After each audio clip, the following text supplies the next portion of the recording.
Hello everyone, and welcome to the 32nd episode of Short Stories in Italian for Beginners. Here you will listen to a simple short story in Italian in a slow pace, so that you can practice your listening skills. If there is a word you don't understand, don't worry.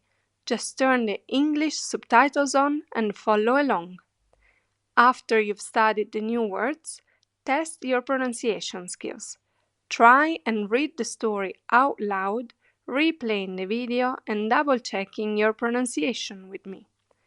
And don't forget to subscribe to the channel and like this video to learn Italian in a fun and easy way. La storia di oggi si intitola Le Olimpiadi invernali. Paolo è un ragazzo spagnolo, grande amante degli sport.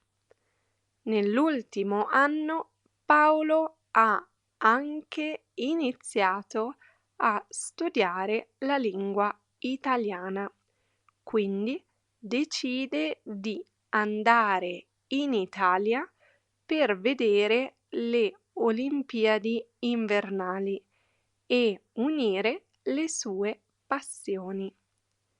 È molto emozionato perché ama lo sci e il pattinaggio.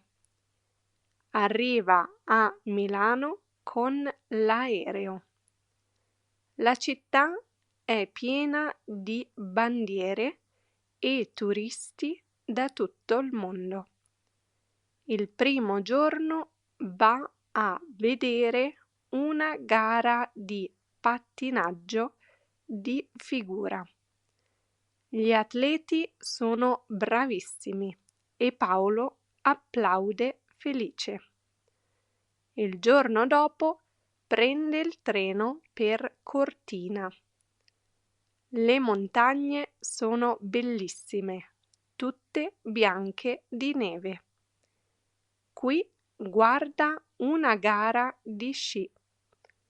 Gli sciatori scendono velocissimi e la folla grida di entusiasmo.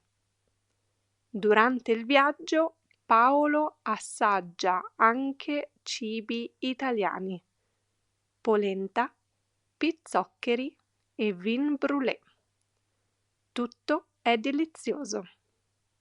Quando torna a casa ha la mente piena di ricordi meravigliosi e una calamita come souvenir da appendere sul frigorifero.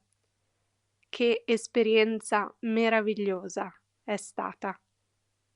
Fine.